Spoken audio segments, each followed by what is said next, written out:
we all do need to learn how to be with people who are dying. We used to look after people in our homes. Everybody did. There'd be a room. But your home when you're dying becomes just your bed. And your home is who's around you that loves you. One thing that we all have to remember is people live in the moment that they die. Your energy, though, gets so low as you're dying that you cannot open your eyes or interact, but you're there. I had this fabulous experience to work in a unit that had people that had polio, and they were still living in a hospital-like facility, but that was their home. It was an amazing community. What made it amazing, do you think? What made it amazing was you had all this wisdom of these people who had lived through the polio epidemic, and they had lived with this phenomenal disability, had been through this thing, had to live in a hospital, but they were fun, and they had such advocacy for themselves, and they were very spirited.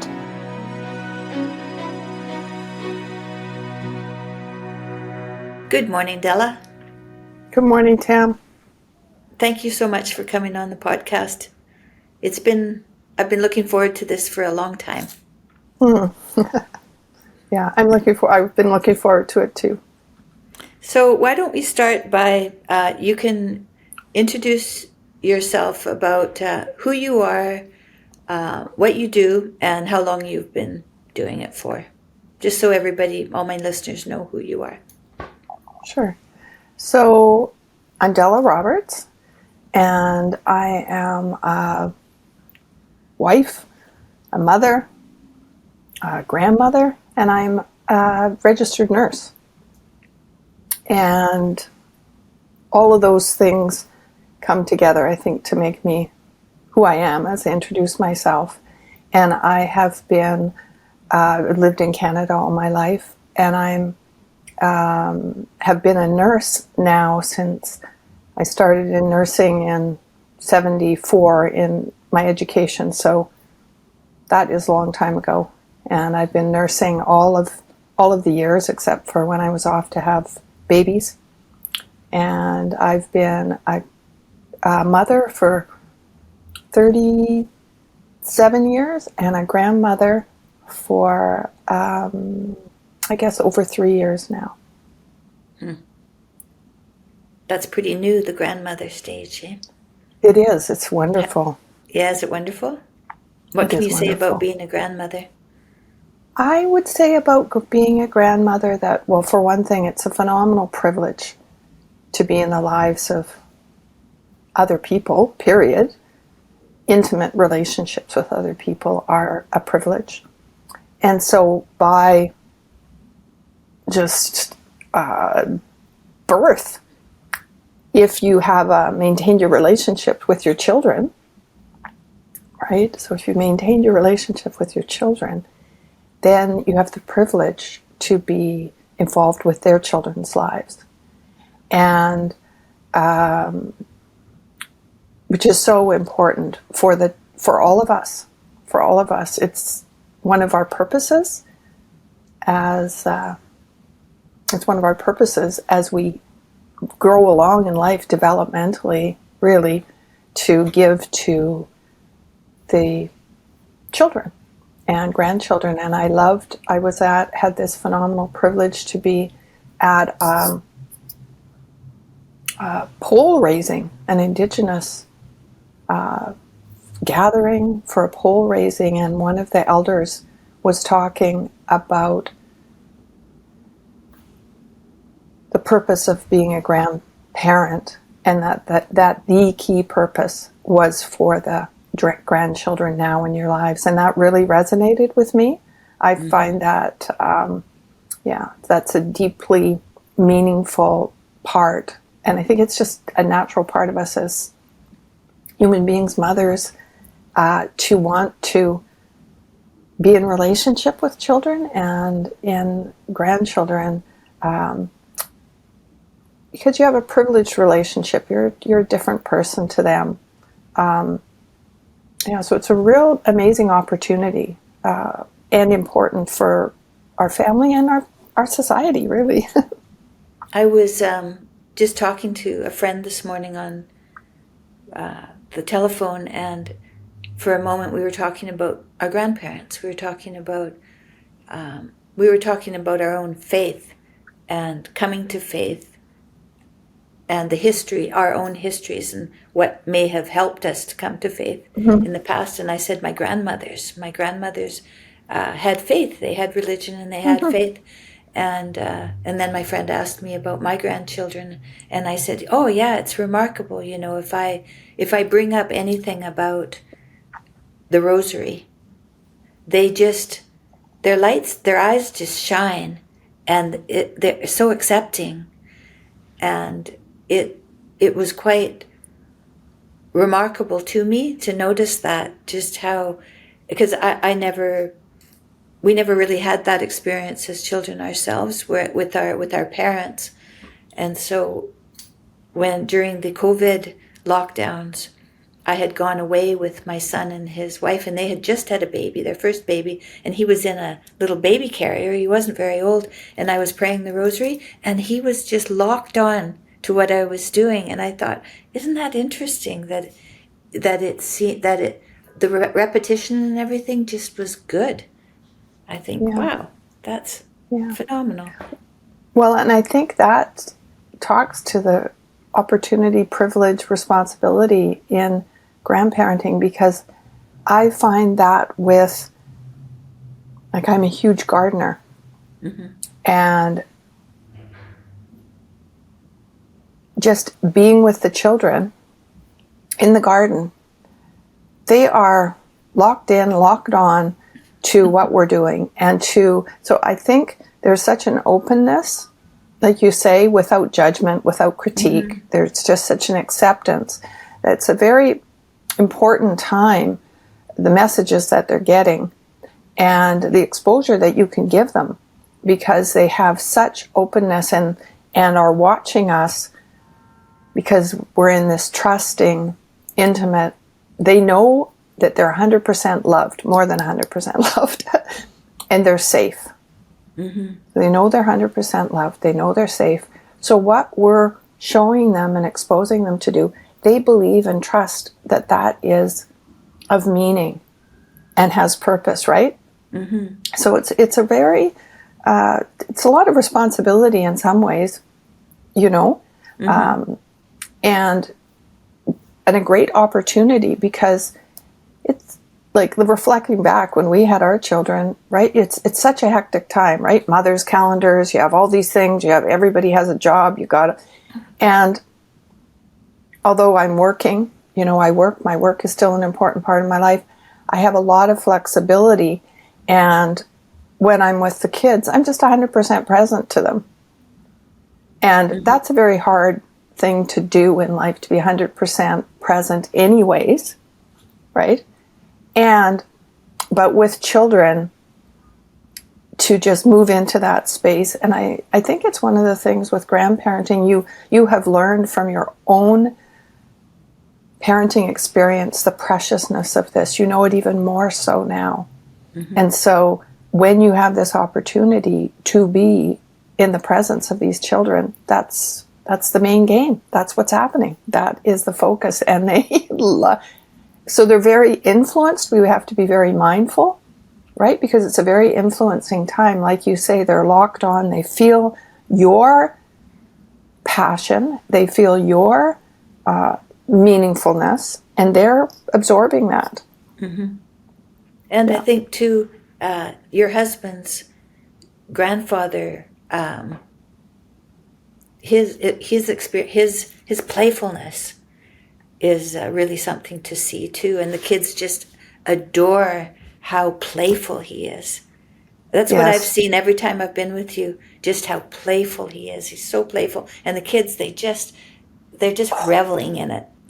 They just love it. And of course, he's called, his grandpa name is Popo. His father was Grandpo, so he's called himself Popo. And the children, he is so playful with them that they want to be teased, and they want to be, and you and I probably, we can resonate with that with our own dad, right? To be teased by our father was it showed his love. You knew you were special if you got teased. you were special. There wasn't any malice in it. It No. was more like, I know it, like the message I got from that was, I know that you have so much resilience within you that we can play. We can play with who you are. And I think it helped us, or it certainly helped me grow into a person who could be in discourse, right? Have discourse and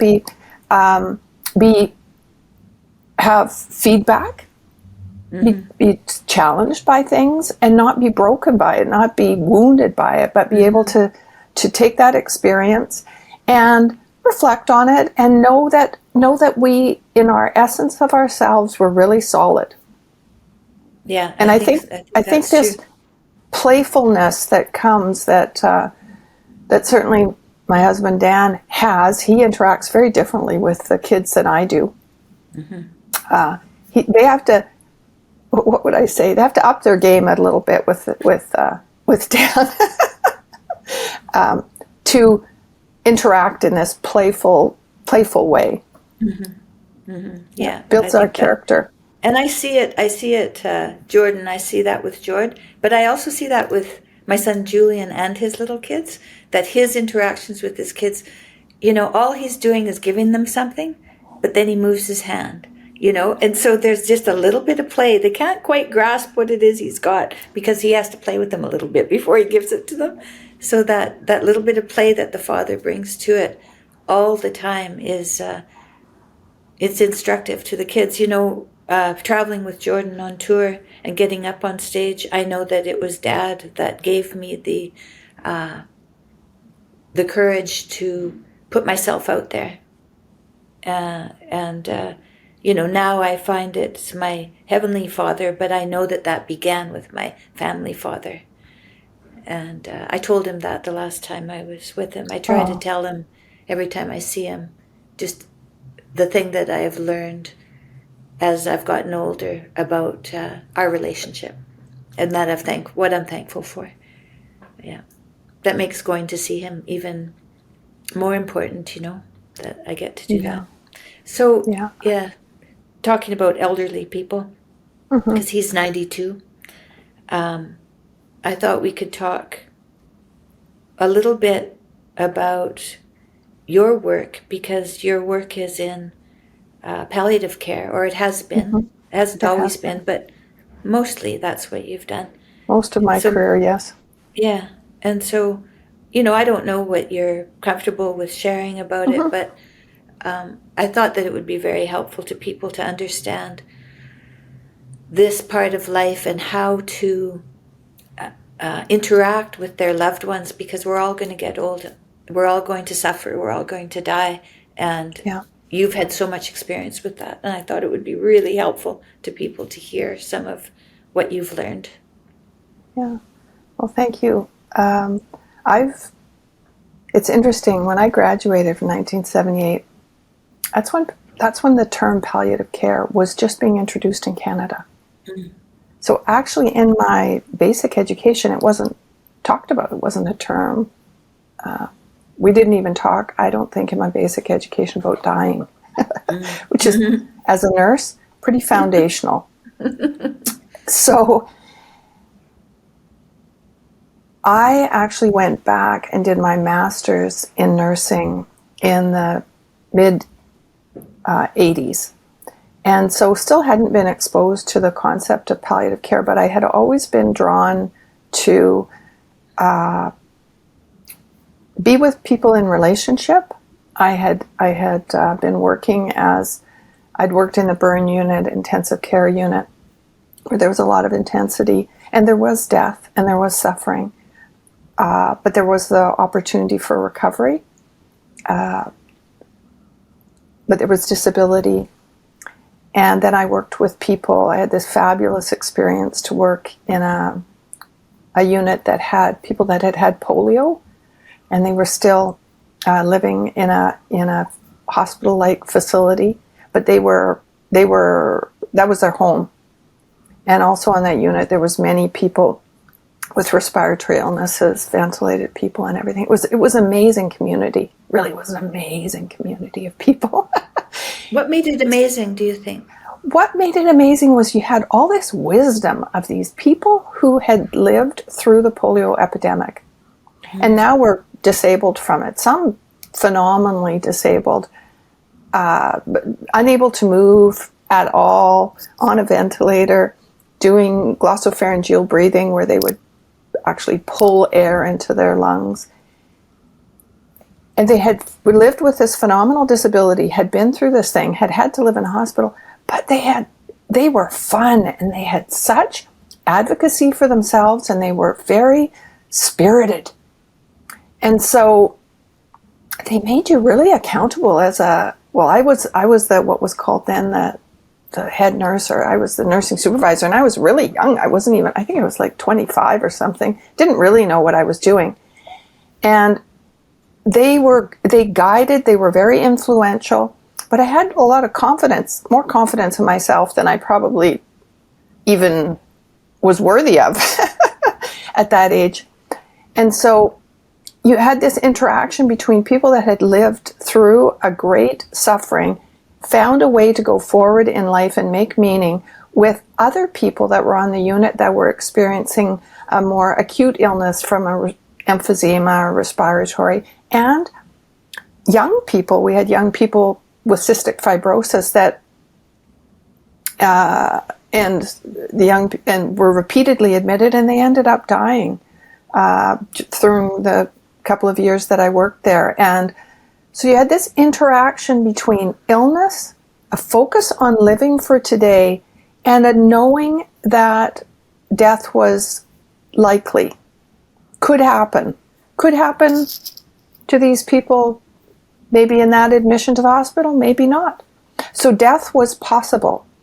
And palliative care is about acknowledging when providing comfort and care and living well with knowing that you have an illness that's progressive that you're going to die from, or that you have a chance of dying from. So the focus is on living well within that context and being aware of not having blinders on about progression. And so I learned that at that point. Then I went back and I was very intrigued with it. So I went and did my master's, and they didn't have a specialty in palliative care at the time. So I focused on chronic illness. And really that is the condition of progressive chronic illness, is the condition of which palliative care is for. And so had that exposure, and then began working more and more deeply, and ended up then realizing, hey, it's palliative care. That's what this specialty is. And I was just drawn to it, and I got involved with, during the the peak of the AIDS epidemic, I would say, in the early 90s. I had my own business at that point, and I was in nursing, and I, for casual work, was working what was called shift care. So you're working at night, or 12-hour shifts with people in their homes, people that are anticipated to be in their last days of life, and companioning them through to death. And supporting their families, because these are people that, to die at home, you need family, or you need family-like people, right? Whoever you would call family. Some of us are chosen family that surround you and support that person, but they need to sleep. They need respite. So as nurses, and I was one of them, we would go into people's homes and care for them for 12-hour shifts. And that's really where I really cemented my interest and, I guess, calling to support people in this important transition in life, and felt so privileged to have this intimate welcoming into this space at this precious time for this person and their family, and been allowed to offer myself. And so that was in about 91 when Thomas, after our third child Thomas was born. And I was very drawn to that. I was doing that work casually. I think at that time I've worked as a clinical nurse specialist, so a nurse who works in a specialty area. And at that time I was doing home IV, home intravenous. And I was drawn to the palliative care specialty, and I moved into that specialty in about probably 95, and that's where I've worked as a clinical nurse specialist for the last, 30 years. And in that experience, one of the things about nursing, and probably other professions too, but as a nurse, is your preparation is for yourself professionally, but for yourself as a whole person.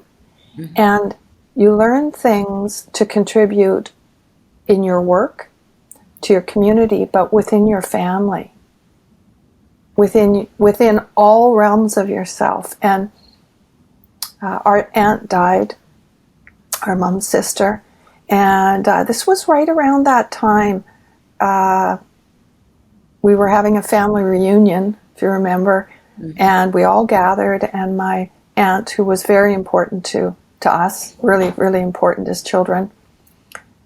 And I was with Aunt Grace and sitting vigil with her as she was dying.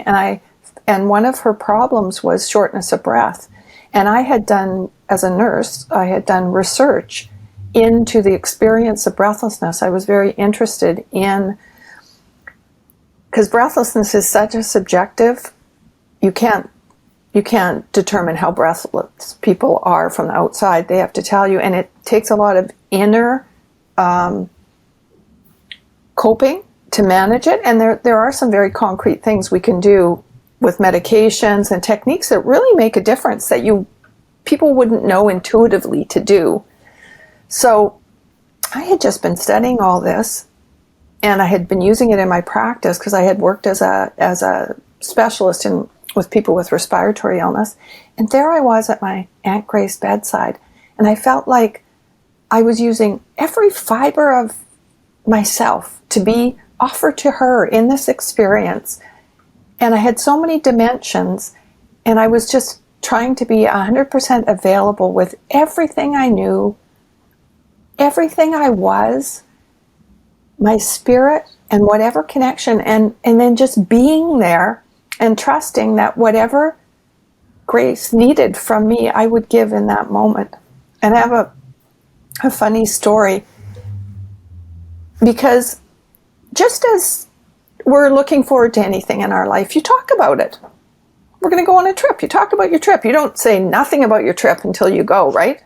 Mm-hmm. You talk about it. That's part of that. Best part. And then afterwards you talk about it. So when you're dying, you talk about it. Mm-hmm. If there's people who will listen, and if you have, but you're processing it.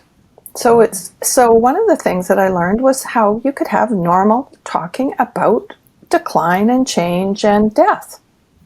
That could be how to be in conversation about that, which we all should.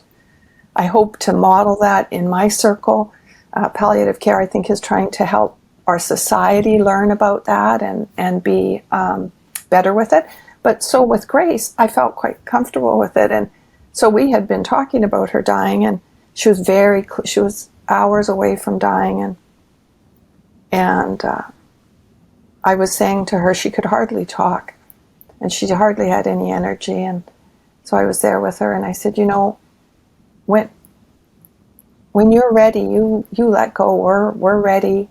When you are, we'll never be ready emotionally to let you go, but we're as prepared. You've done for us everything that you can give us. And then I was quiet, and she said, Della, I'm not quite ready yet.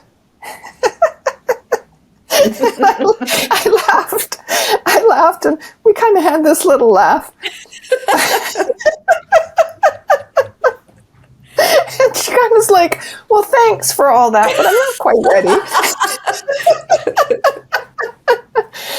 And, of course there's laughter when people are dying. Yeah. There's laughter in life. Laughter is a huge part of life. So as I sat with people or was present with people.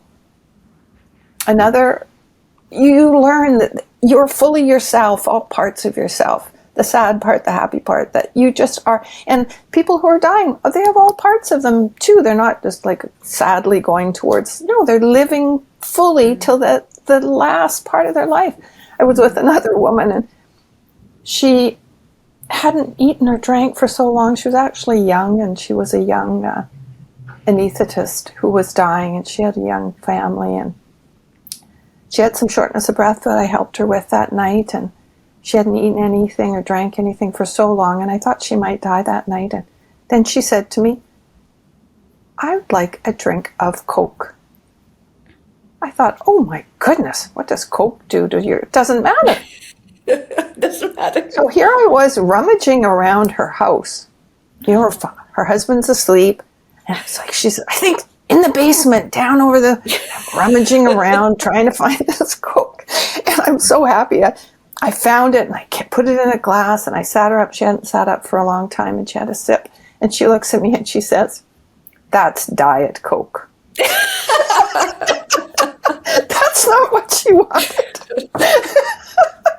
So down I was again, and we laughed. Down I went again and found the right Coke. We were playful. We were playing. She was enjoying. She had things that were important to her, and she was dying. And these were her last hours. It's not an either or. You don't stop living when you're dying. You are living, and you're preparing for dying. And when we talk about elderly people, and really all of us, I in some categories, I'm an elderly person, right? I'm 67. I'm getting elderly. Mm-hmm. We're going to die. One of our grandma said to me, "When you're younger, you may die. When you're older, you must die. It's a developmental task. It's a natural thing to die when we're old.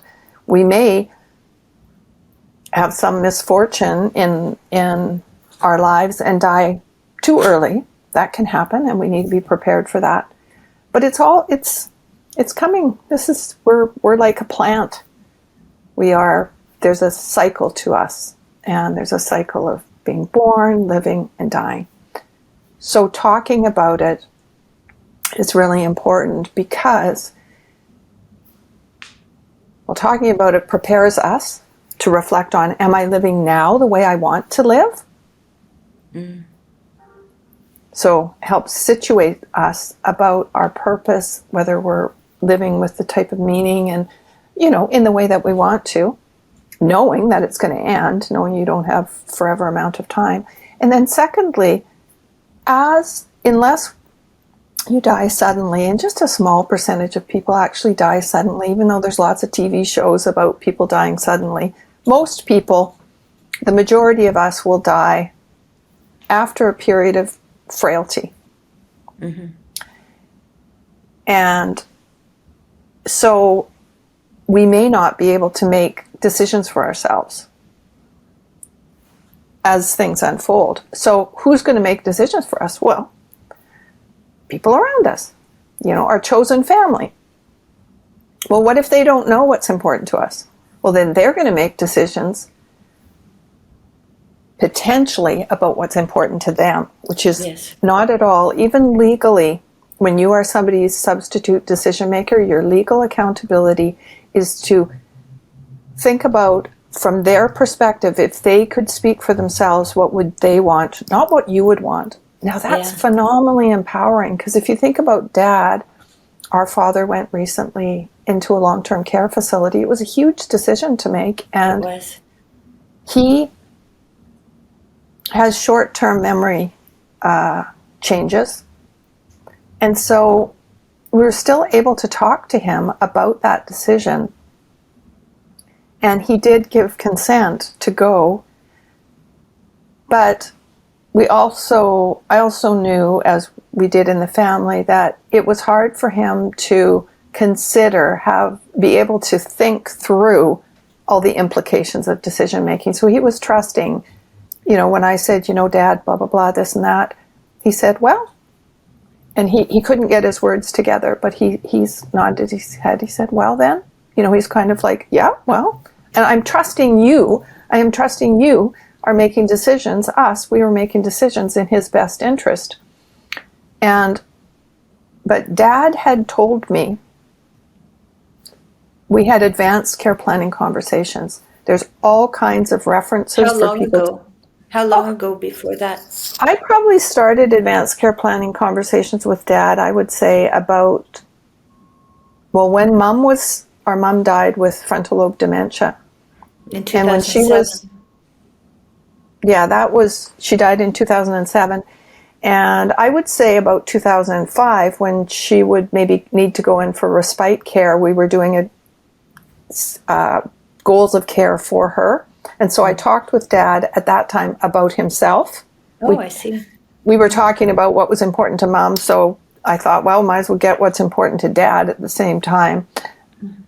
Now, interestingly, at that point, Dad wouldn't have wanted to go into he wouldn't have wanted to go into a long-term care facility. He thought ever in his life. That was his, he was more important to him to be able to execute what he wanted to do independently, and what was most important was interacting with people.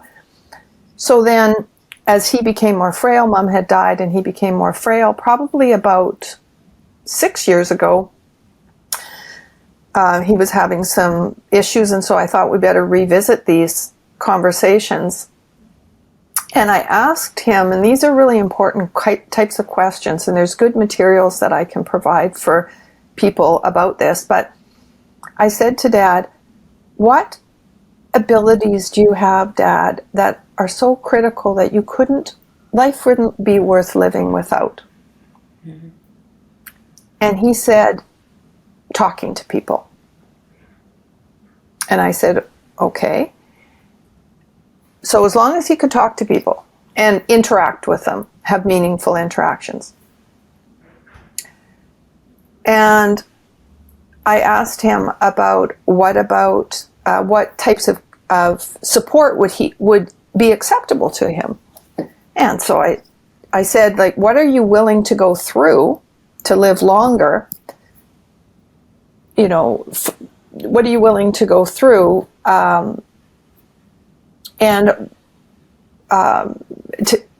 Just a sec. What are you willing to go through? And what are the kinds of things that you would accept? So Dad said, at that point, which had changed, and this is why you have to revisit these conversations. At that point, I said, Dad, if you have this intervention, he was going to have a cardiac intervention. I said, if they offer it to you and you have it, you won't die from that. So now you're going to die from something else down the road, Dad. But you're going to be more frail. That you'd have died quicker.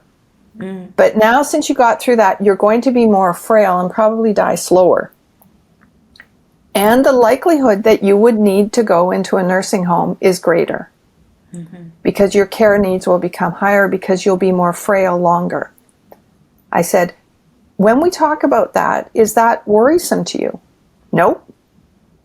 How would you feel about people doing personal care and helping you in the bathroom and bathing? Oh, that was fine. That was very changed him to a 10-year conversation 10 years earlier because he was a different person 10 years later.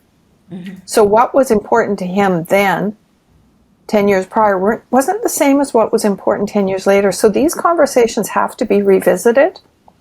And if I wouldn't have asked Dad that question, and something would have happened to him, and I would have to speak for him, I would have been using old information.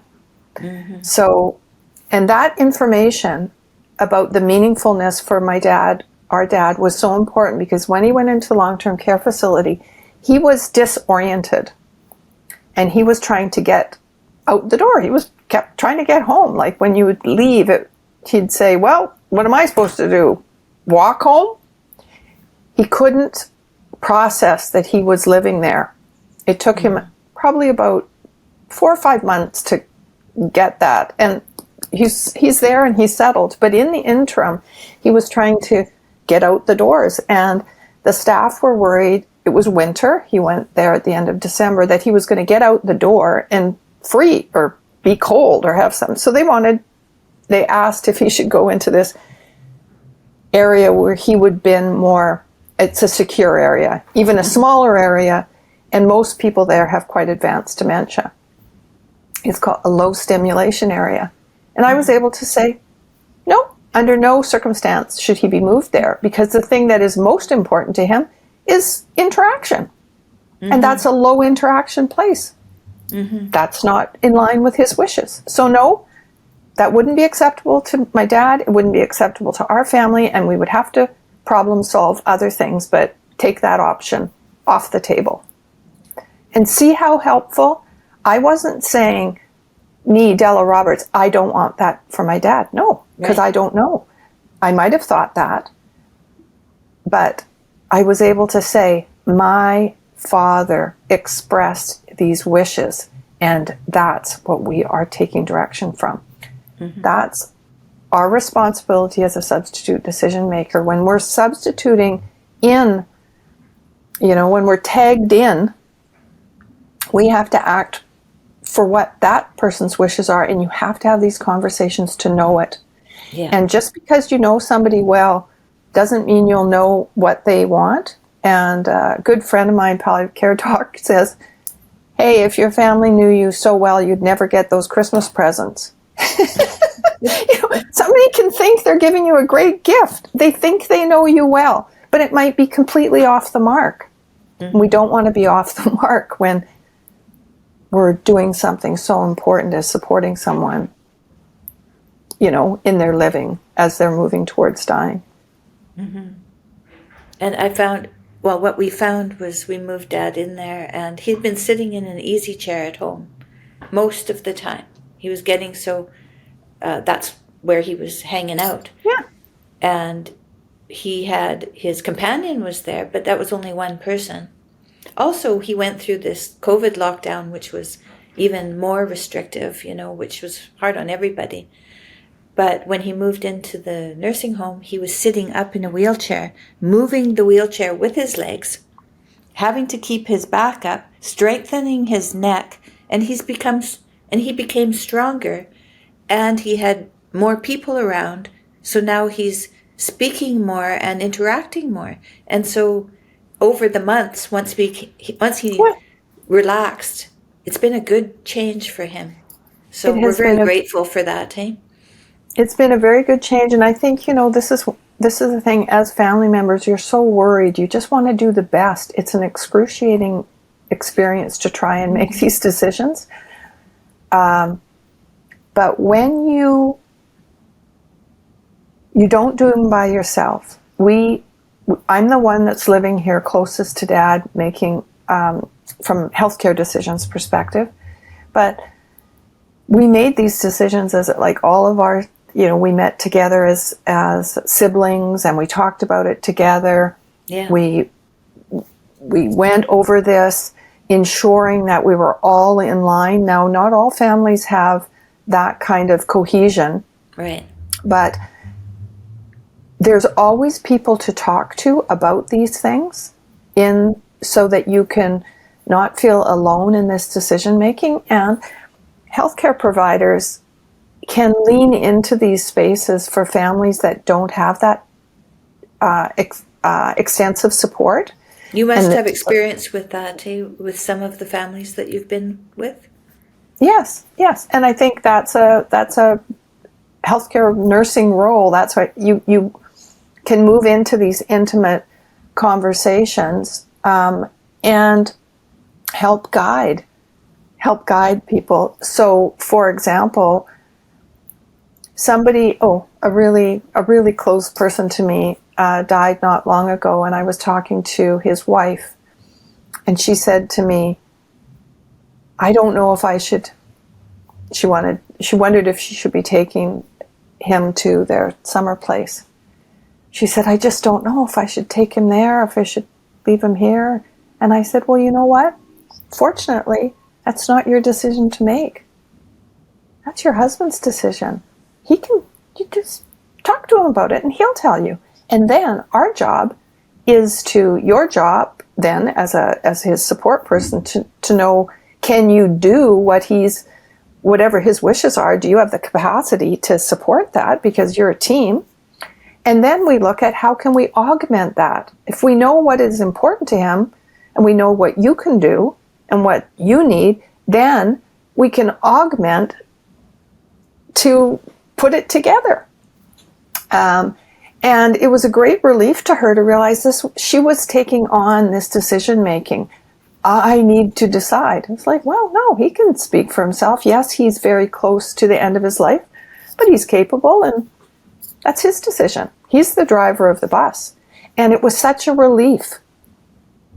We oftentimes, as family members, can assume responsibility for something that is not mine, not ours. And so then we feel all the pressure of it. And it's a tremendous gift if you and I have talked with people around us what's important to us, and if we couldn't speak for ourselves, they wouldn't have that pressure. They would know. And when we're talking about these things, we need to talk about our values and things that are important, not specific, not just like, would you want to go to a nursing home? Yes or no? Would you want to be on a ventilator? Yes or no? No, you want to ask people, what gives your life meaning? What is important to you? What things are so critical that you wouldn't want to live without? Because if you understand what's important to people, what their worries are, what gives them strength, and another important question is, what gives you strength? As you think about your future and you think about things changing.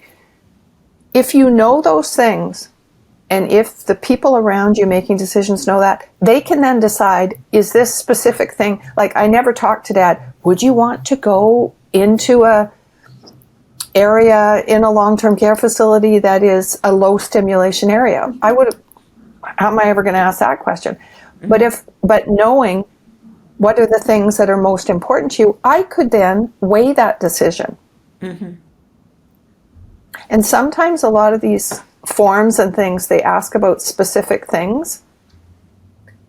And advanced care planning asks about values, beliefs, conversations, so that you can frame decisions. Yeah. Important. And that sounds important. Helped me professionally, and certainly we guide people in that way. And there's great resources, but these is all about, all these things, as I said before, is just not about me professionally. They're in my life. I'm a person. I'm a human being. I'm going through these same things. So I use it in my own life. And so will you, and so will, all of us. This is a human condition.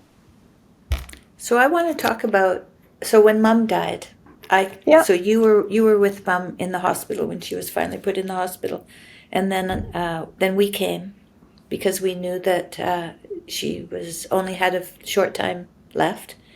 Yeah. And I came into the room, and you came into the room, and you were sitting on Mom's bed, and she was not moving much or interacting, but you had a way of interacting with her that I noticed that was so good. You sat on the bed, you turned her head towards you, you puckered her lips, and you gave her a kiss, and got as close to her as you wanted to be. And I thought, isn't that wonderful that Della has learned through all of her work how to be with someone who's dying. And so I'd like to talk to you a bit about your interactions and how you understand to relate, because everybody's going to have to relate to their loved one. And if we've never done it, how are you going to know how to do that? Right. That's a good question, Tam. And we all do need to learn how to be with people who are dying.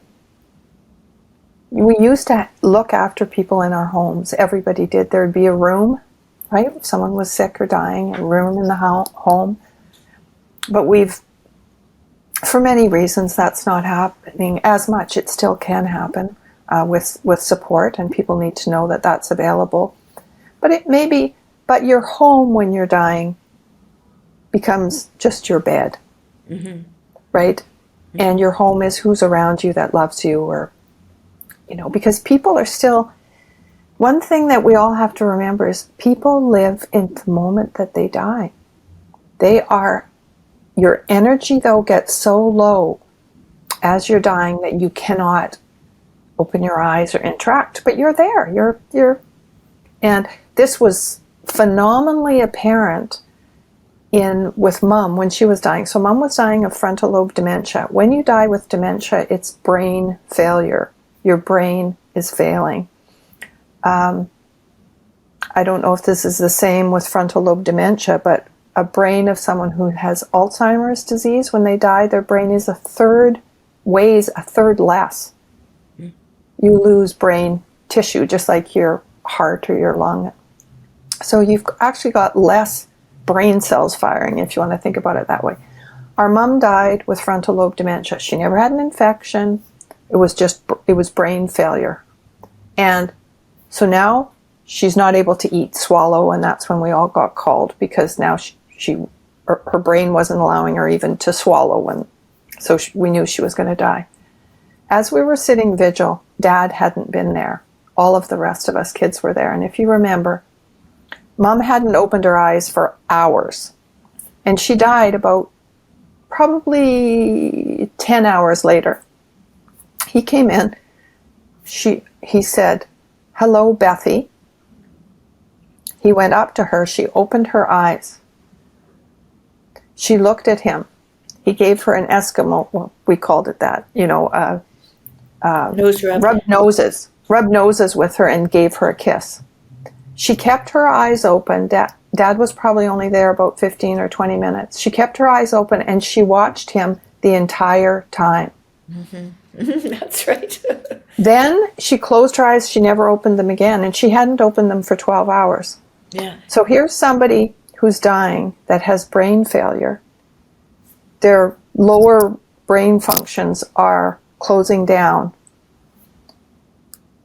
Mom's spirit, her soul, her personhood was there. She knew Dad, who was her most important person. So she used her little energy to open her eyes, to connect with him. Now, if that doesn't describe how we are living until we're there. So knowing that, and I know that's one example from our families, but I have many, many examples because I've sat with people in their dying time, many, many people. And I have many, many stories like that. So people live in this human body until they die. And so knowing that, I know that they're still there to interact and engage with. And their senses, it's becoming harder and harder for them to raise up whatever little energy they have to outwardly interact. So touching them, so we don't have to be afraid to touch, to kiss, to stroke, and talk to the person, include them in the conversation. You and our other sister and I were sitting there talking, and we said, "Oh, the only thing missing with us being here with our mom right now is if our brother was here." And moments later, he walked in.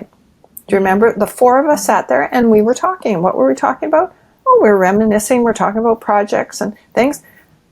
You could just imagine Mom's happiness. Her 4 children there. My mom was so project oriented, and here we were talking about all things we were interested in, and her and us, and what a glorious way to end your life, surrounded by those people that you love, listening to them. So oftentimes I'd guide people when you're there with someone, you reminisce. Yeah, right. Reminisce. Just as if the person was awake and you were wanting to connect with them. Reminisce. Talk with them. Talk about things that have meaning to that person. But even when you're just talking, your voice, your presence, that you're there and that you're in their space is comforting to them. And you can watch, Tam, you can watch somebody's, even when someone's energy is really low, they'll be able to pull their brow together in discomfort. Mm-hmm.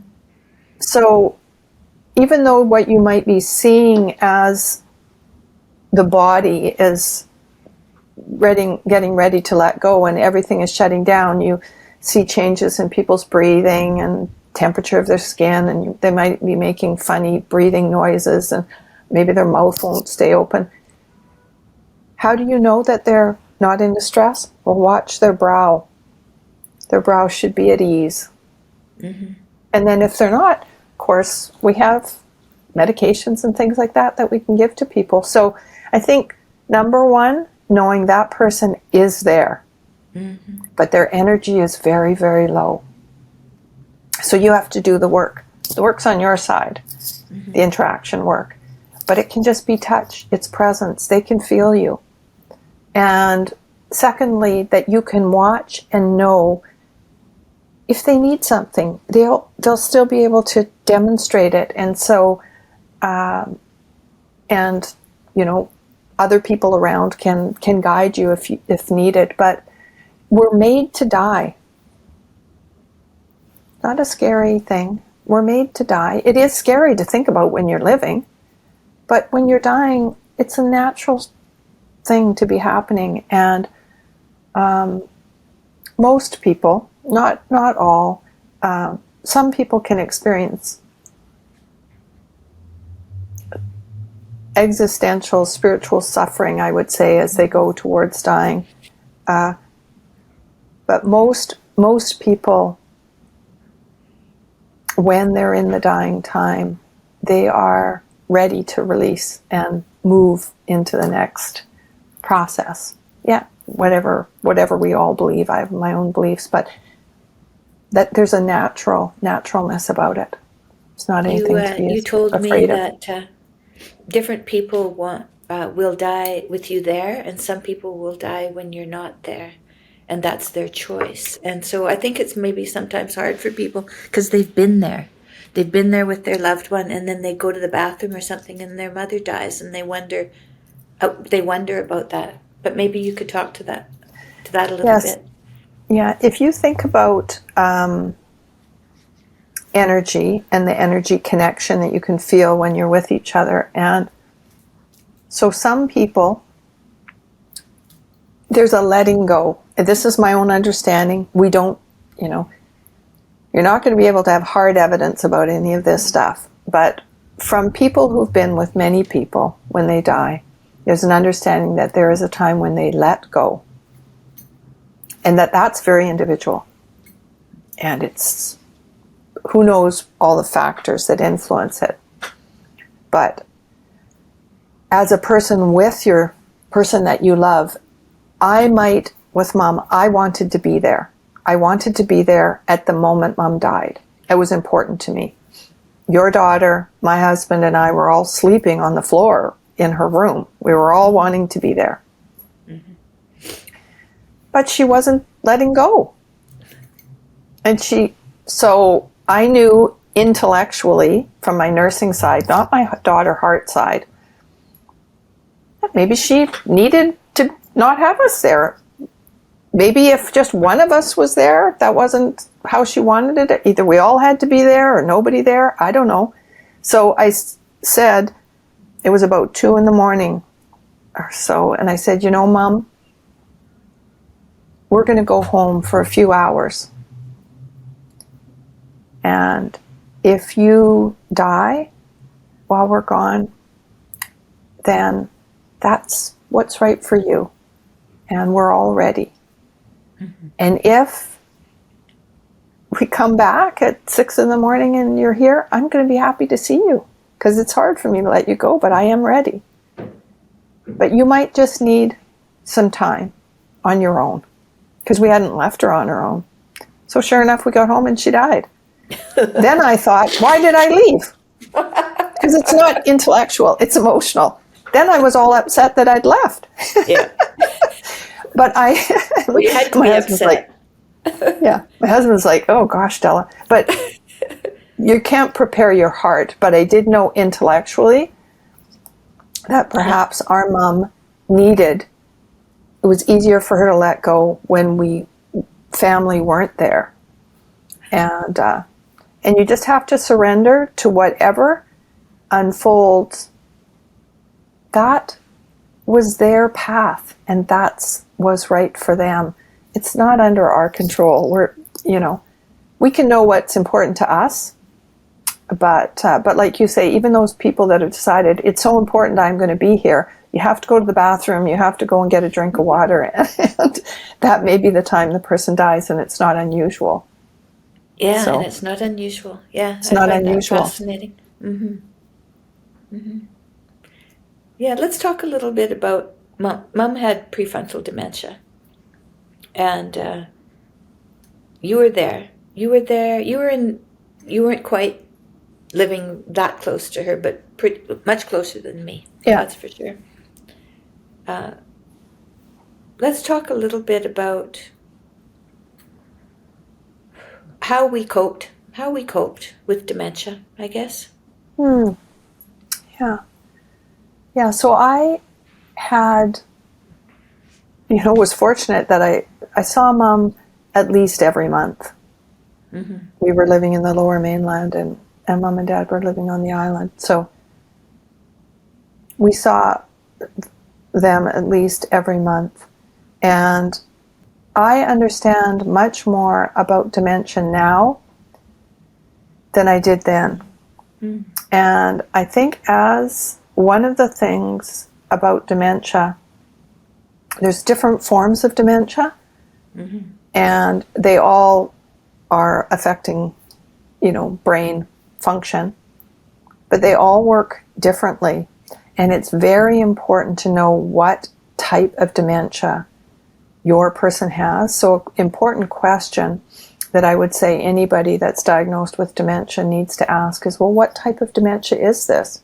Mm-hmm. Because Mom had prefrontal lobe dementia, so we didn't realize that she had dementia for a long time because she could remember facts and things, like they came back from Australia, a trip, and Mom could fill in all these details that Dad couldn't quite remember. But she was exhibiting her dementia because she was so talkative when she got back, and where in our lives it would have been Dad talking a lot and Mom contributing in. Mom just monopolized the whole conversation. She had lost her inhibitions, which is part of the frontal lobe function. She didn't have these inhibitions. So she was telling all these stories. She was so funny. She was completely without inhibitions. And that was actually a sign of her dementia coming, but we didn't know it. It just looked like, wow, Mom's really coming out of herself, right? She started watching television. She started relaxing. Buying books in the grocery store and putting them in the grocery cart. Going swimming. Because she never liked to get her hair wet. No, she always had to have her makeup done. So all these things that she cared about, these social, things that were important socially, she let go of those, which in some ways released her, and she just lived like fully. But so that was very different indications of dementia than the type of dementia that our father has, which he has some vascular dementia, which is related to his underlying diabetes, his blockage of his arteries. He had all blocked carotid arteries and heart. So he's got some blockage in the vessels in his brain. And so he has short-term memory loss from those. So our dad, for example, we just had a big family reunion. he might remember it when you talk to him, and he may have no recollection of it. On You different don't days. know. Yeah. It's fluctuating. Yeah. But in his interaction, his personality hasn't changed, and he is himself. Whereas, so different dementias affect you differently, and it's very important because when you're doing planning to help that person, or what you need to be prepared for to support them, is a different course. Mm-hmm. And oftentimes healthcare providers will just say, you have dementia. So it's an important question. Well, what kind of dementia? What's been causing it? And oftentimes people it's mixed. You have a variety of things. But our mom had pretty pure frontal lobe dementia, so she lost these inhibitions, which for a period of time, when she was still functioning well, made it quite fun for her, I would think. Mm-hmm. And because she didn't care about so many of these things, and she did many adventuresome kinds of things at the end of her life. Mm-hmm. But what we didn't understand, and very much upset me, was we didn't know that she was going to lose her verbal skills so quickly. Yeah. With frontal lobe dementia, speech, however that works, was really affected. So she couldn't talk or express herself well. And I never asked Mom any of these questions that I was talking about. None of those. Mm-hmm. So I don't know if she was worried. I don't know what kinds of things she worried about, where she got her strength, what abilities she was worried about. I never asked her those things. Mm-hmm. And it really upset me. Mm. That's too bad. Yeah. And I don't know that it upset her. I think she was well cared for. Yeah. And she didn't worry about it, but it upset me. And so when we started to see changes in another family member in our family, I right away spoke to her about it. And I was not going to let my own discomfort with the conversation get in my way, because I knew that she would lose her ability to speak for herself and to express herself. So if it didn't, and have you found that that's been helpful? Has it been helpful to you and to her? Yeah. Exceptionally helpful. Exceptionally helpful, because what kind of things can you think of? What kind of things that you talked about? One of the things, as we're raised in our family, we're very independent and self-sufficient. That came with our upbringing. Yes. And so I talked with her about who could help her with things, knowing that she was going to not be able to do certain things. Could we help her with that? And who would that help be best to come from? Mm-hmm. And what kinds of things was she wanting to try and continue to do for as long as possible, and what things did she let go? So, for example, housekeeping. She had no interest to keep going with that. Somebody else could do that. But she wanted to do her own cooking. Oh. And of course, we were worried about her not turning the stove off, not barbecuing. Well, we had to then work around it, but it was important to her. So we tried to support her to do that as long as possible. Oh, yeah. She also wanted to be able to go out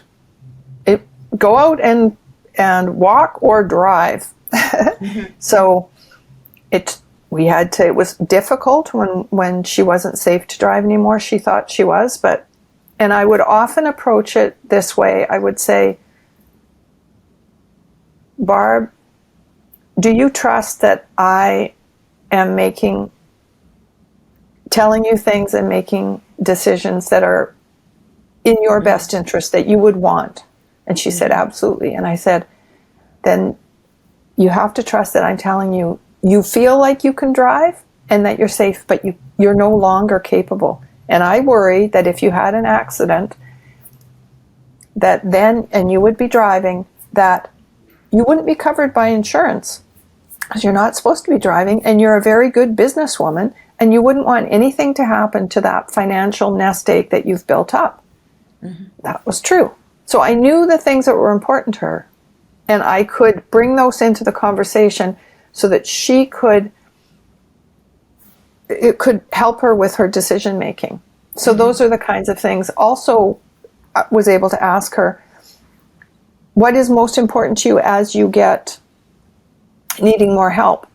Is it more important to you to live at home, or are you okay with living somewhere else, like going into a facility? She said no, she wanted to live at home, and she's now living in our home, and she would rather spend her money on that.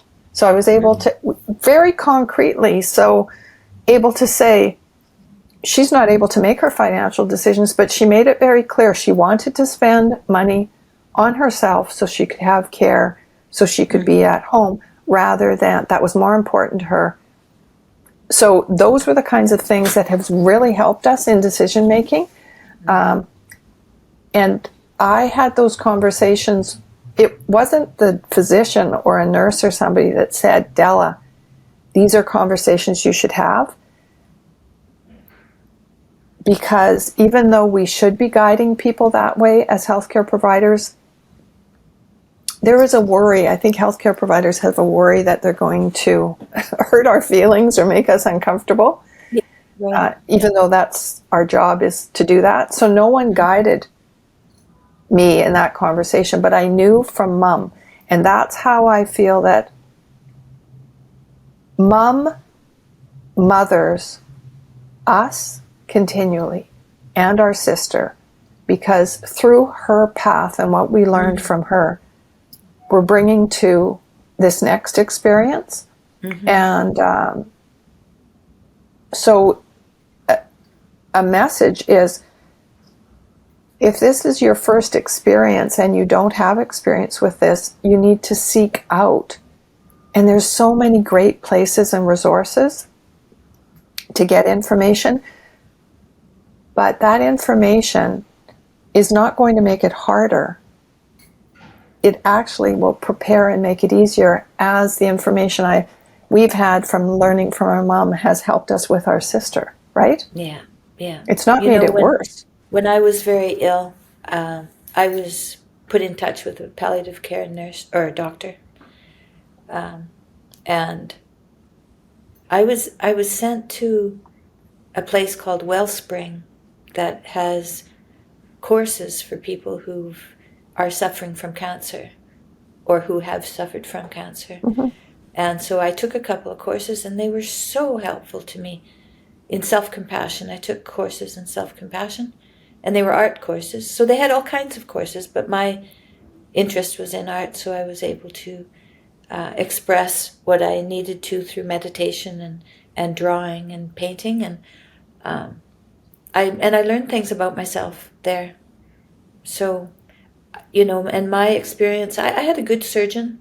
He was good. He followed me, weekly after I was out of the hospital because I had complications. He just followed me continually. But the palliative care doctor, they take such a broad picture of your life. And so there's, when you're talking to them, you can get into the conversation from so many different places. They give you many, many options. And so if you're very traumatized and some things you can't talk about, but there's other things you can, there's a place for that. So I thought, well, my sister's a palliative care nurse, and so I can really listen to this woman's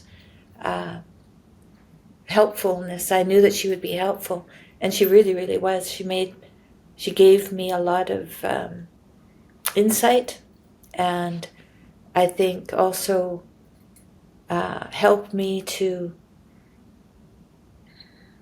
in my day-to-day experience, in accepting what was going on. Yeah, so palliative care is a very important part of our healthcare system. It is, and one of the things that you highlight, Tam, you didn't die from your cancer. No. Thank God. Yeah. But you don't have to be dying to have palliative care. Palliative care is about focusing on living well under this condition, where your life was threatened. Your life was threatened. You had life-threatening illness. So when your life's threatened, you have a life-threatening illness, maybe life-limiting, maybe you know that, maybe not. Palliative care provides this whole person resource and looks at in what ways can we build your capacity, build your strength, build your coping with what is going on, and prepare and anticipate for any change. And so I really appreciate you sharing that story, Tammy, because I think sometimes when people hear, we're going to refer you to palliative care or whatever, they think, well, I'm not dying, or I'm not dying yet, or don't do that yet. Right. And with all these things, when we are afraid and we push them away, we're not going to talk about Dad dying because it's not happening yet. We're not going to talk about this because it's not happening yet. Well, when it's happening, it's too late to talk. You've missed the boat. So early is better than later. And you also don't know, like you talked about, which I really appreciate, the art, and that none of those things might have been the things that another person would need. Right. So matching what you as an individual need, and there's like the hospice palliative care organizations and hospice societies are in every community. There's every community across Canada has a not-for-profit hospice society, and they know about palliative care. And you can just walk in there, and they're not the medical end of it. They're the whole person side, and they know the systems. So there's important supports and resources that people don't know are available. Also for grief. There's Canadian Virtual Hospice is an amazing site, and there's has all kinds of resources for living, managing when you have your own illness, but also after someone has died. And they've got some self-learning courses, mygrief.ca, and that you can do your own exploration around grief, because depending on what your own experience with grief is, one death or loss can really bring up previous ones, depending how you've processed. So paying attention to that, and there's a lot of phenomenal resources and supports out there. So I'm glad you brought that forward, Tam. That's important. So one further question, maybe. So our healthcare system, I don't have a doctor in Toronto anymore. Yeah. My doctor moved on, and somehow I got out of the loop, and now I don't have a doctor. And I talked to a woman this morning who's been living in Toronto for quite a while. She doesn't have a doctor either. One of her doctors died, and the other one moved away. So then she didn't have a doctor. And that seems to be a story that's happening in Canada now, that we have a shortage of medical professionals. And this might be a problem because of the COVID disruptions, because they disrupted the supply chains in every sector and all kinds of things. But it also might be a function of the socialized healthcare that we have, and now we've had it for, it was set up in the 50s. Was it set up in the 50s?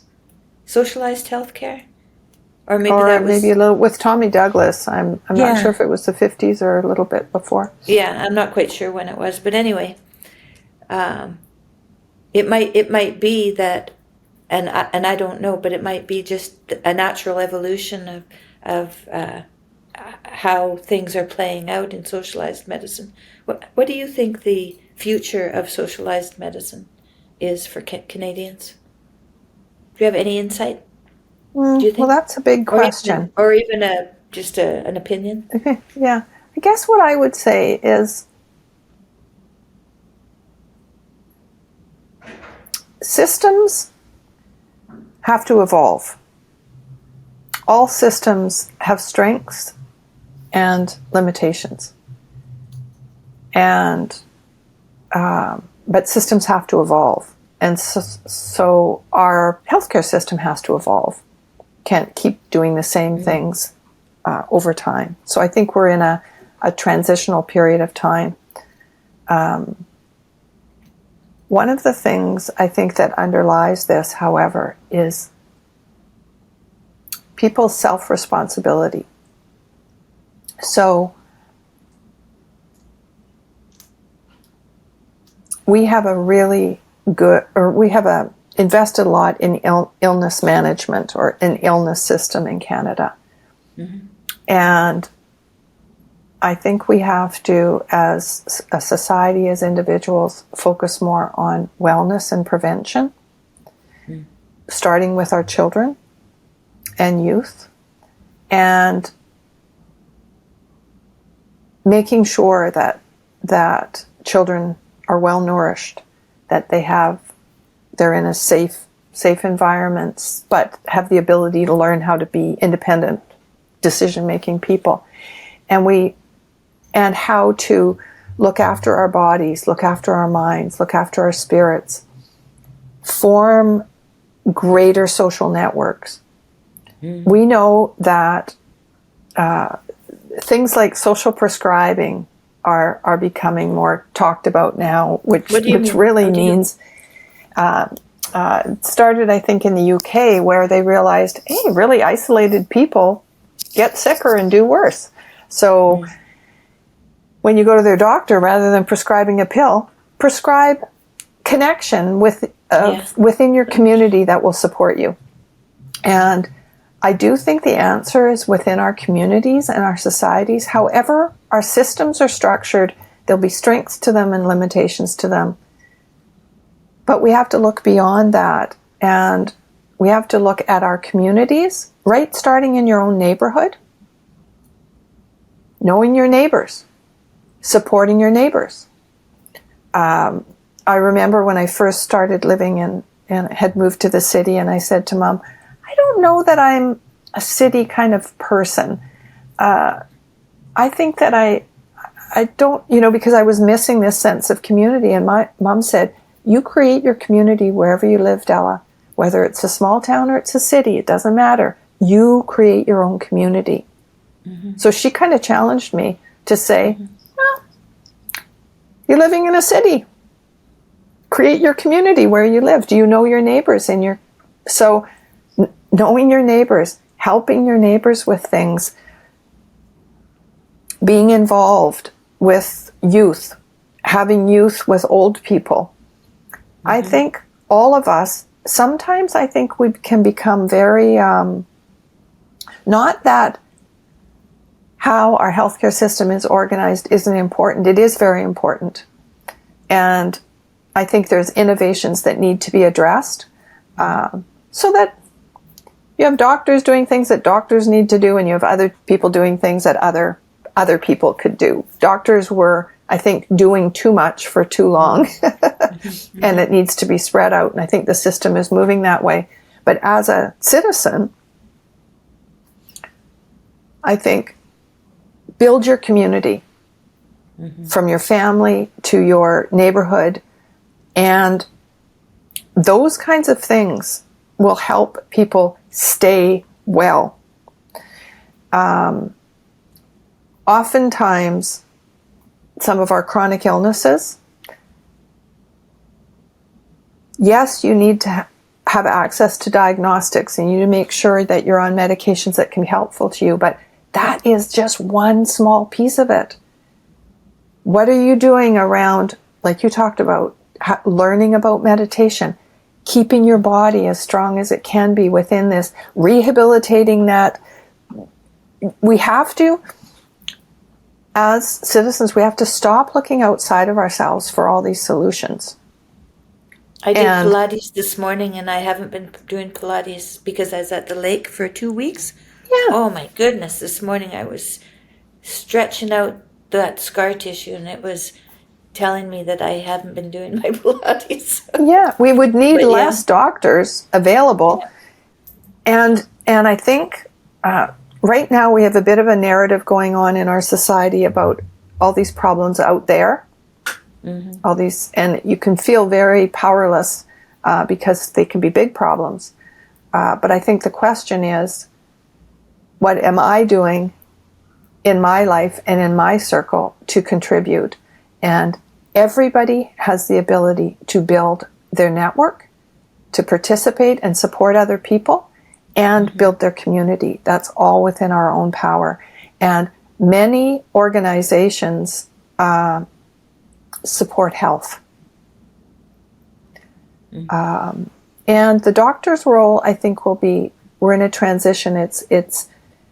They work very independently from others in the healthcare system, not in hospitals, but where most of us live and work and breathe all day long in the community. Offices, independent offices, Yeah, and now we're talking about having, the physician within a network of other people, where they have, someone, you come in and, do you really need to see the doctor first? Probably could see a nurse.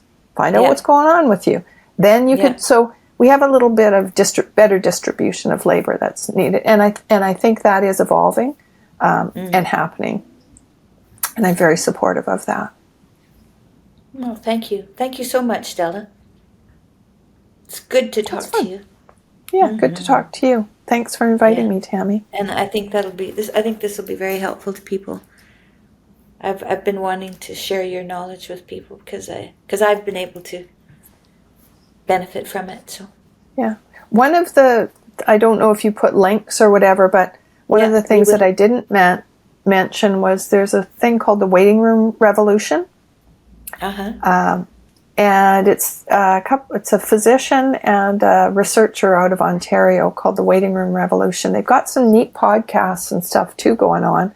But I haven't heard of that. They're about what, kind of flipping it, even with these serious illness conversations, what are the questions that, so we're trying to teach healthcare providers what should they be asking, but what questions how can we position ourselves to be in the best place for healthcare? And so the Waiting Room Revolution kind of flips it and says, what capacity do you have as the healthcare consumer? And they've got a really neat, and it came out of palliative care, so it's with this notion about disease advancement and stuff. But they've got this really neat visual. I'll send you the link for it, where what questions should you ask? How can you ensure that you're receiving the health care, that you're prepared for it? And so, for example, just preparing, kind of hoping for the best and preparing for change. Hoping for the best and preparing for the rest.